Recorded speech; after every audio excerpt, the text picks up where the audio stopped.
नमस्कार, मी साधना मुळे. मुंबई वचननामामध्ये आपले सहर्ष स्वागत. चला पाहूया आजच्या ठळक बातम्या. डिजिटल इंडिया झाला डोकेदुखीचा विषय. नागपूरमध्ये 10 मेपासून डिजिटल पेमेंट पूर्ण बंद. विदर्भ पेट्रोलियम डीलर असोसिएशनचा मोठा निर्णय. सायबर गुन्ह्यांमुळे बँक खाते होतात फ्रीज. आता पेट्रोल हवे असल्यास खिशात रोखच असावी. डिजिटल भारतात ही कशाची डिजिटल मारामारी. नेशनल साइबर क्राइम पोर्टल से बैंकों को ये आ रहा है कि कुछ अकाउंट ब्लॉक करना है और कुछ अकाउंट में जो ट्रांजैक्शन आया हुआ है ये ट्रांजैक्शन फ्रॉड अकाउंट से आया हुआ है। और साइबर क्राइम का रूल ऐसा है कि जो अकाउंट में लास्ट ट्रांजैक्शन होता है उसके बाद में वो उस लास्ट ट्रांजैक्शन वाले अकाउंट को फ्रीज़ करना है। अभी हम लोगों के जो पेट्रोल पंप के अकाउंट है इसके बाद में हम लोग वो अकाउंट से कहीं पे भी यूपीआई ट्रांजैक्शन या कोई ट्रांजैक्शन नहीं करते। हम उस अकाउंट का यूज़ सिर्फ कंपनियों को पेमेंट करने के लिए करते हैं। उस वजह से वो लास्ट ट्रांजैक्शन हमारे ही अकाउंट में आता है, इसलिए हमारे अकाउंट में लीन लगना, हमारे अकाउंट फ्रीज़ होना, ये प्रॉब्लम हमको फेस करना पड़ रहा है।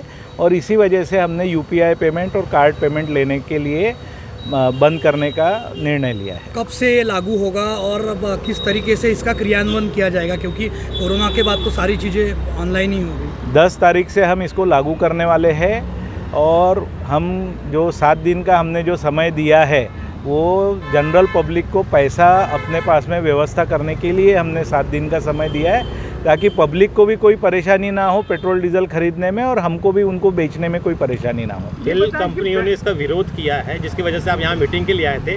मीटिंग में क्या हुआ और उन्होंने क्या किया, कुछ निर्देश दिए हैं आपको? कंपनियों के तरफ से कोई विरोध नहीं है, कंपनियां भी हमारे साथ में खड़ी है और कंपनी हमारे को अगर बैंक लेटर लेने को तैयार है, कंपनी ने हमको एश्योरेंस दिया है कि अगर बैंक आपसे कोई कंफर्मेशन मांगती है तो हम ये बताने के लिए तैयार है कि ये पेट्रोल पंप का अकाउंट है और ये अकाउंट का यूज़ हमारा बिजनेस ट्रांजैक्शन के लिए ही होता है। तो वो कंपनी हमारे सब सपोर्ट में है, कोई भी कंपनी का विरोध नहीं है। नागपुर जिले में ऐसे कितने डीलर्स हैं पेट्रोल के कि जिनके साथ में ऐसा हुआ है, जिनके अकाउंट्स फ्रीज हुए?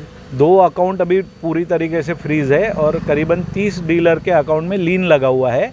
अभी जब हमने ये पूरा इशू रेज़ करे है तो अब हमको महाराष्ट्र के सभी ज़िलों से अभी इन्फॉर्मेशन आना चालू हो गई है कि किसी के 35,000 है, कोई के 50,000 है। कल एक डीलर को फ़ोन आया, उसने बताया कि 70 रुपये के लिए उसका अकाउंट ब्लॉक करने का मैनेजर ने बताया है करके। इस तरीके के कुल कितने केसेस सामने आए हैं और ये अभी एक मिनट सर, क्या ये सिर्फ नागपुर में ऐसा किया गया कि पूरे महाराष्ट्र का ये डिसीजन है 10 तारीख के लिए? ये 10 तारीख का डिसीजन सिर्फ नागपुर डिस्ट्रिक्ट के लिए है और अगर इसके अंदर में एमिकेबल सॉल्यूशन निकल जाता है तो बहुत अच्छी बात है। अगर नहीं निकलता है तो फिर ये पूरे महाराष्ट्र में हमको लागू करना पड़ेगा बंद करने का। और सिर्फ हम ही पेट्रोल पंप वाले ही बंद नहीं करने वाले हैं।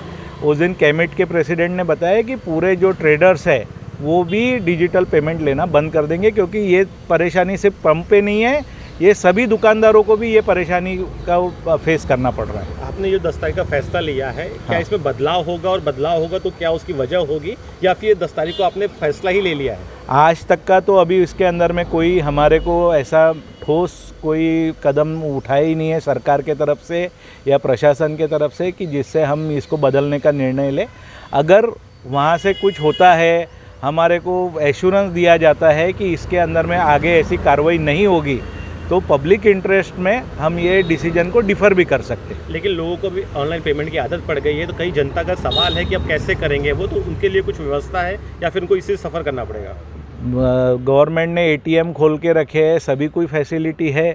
आप वो फ़ोन पे से और कार्ड से एटीएम से भी विड्रॉ कर सकते हैं।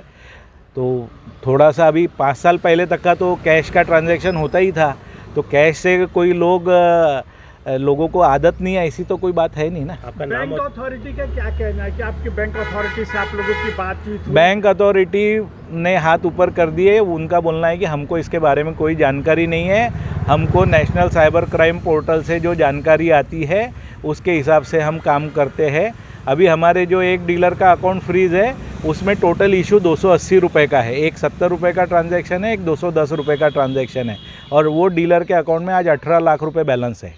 आप सोचिए कि 280 रुपये के ट्रांजैक्शन के लिए अगर आप उसके 18 लाख रुपए रोक के रख रहे हैं तो ये कितनी ज़्यादा जाती हो रही है।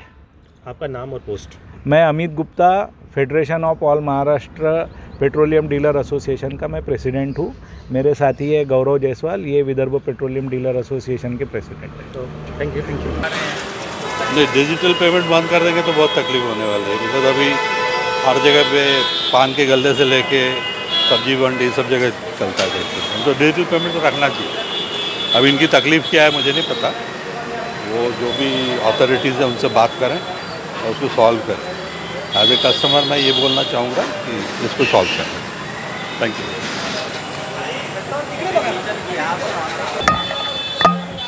10 तारीख को पेट्रोल पंप डिजिटल पेमेंट बंद करने की बात कर रहे हैं, क्या कहेंगे आप? हाँ सर, वो चलेगा ना, कैश में दे देंगे, कैश पेमेंट करेंगे। लेकिन आमतौर पर देखा जा रहा है कि डिजिटलाइजेशन के बाद में लगातार ऑनलाइन पेमेंट हो रहा है। ऐसे में पेट्रोल पंप डीलर एसोसिएशन ने फैसला किया कि सिर्फ कैश लेंगे तो कितनी नहीं, परेशानी तो होने वाली है, परेशानी तो हो जाएगी क्योंकि डिजिटल जो जिनके पास क्या बोलते कैश नहीं है, कैश लेके नहीं है, तो उनको तो तकलीफ होने ही वाली है। आपल्या मुंबई वचननामा चॅनलला सबस्क्राईब करा आणि बेल आयकन दाबायला विसरू नका.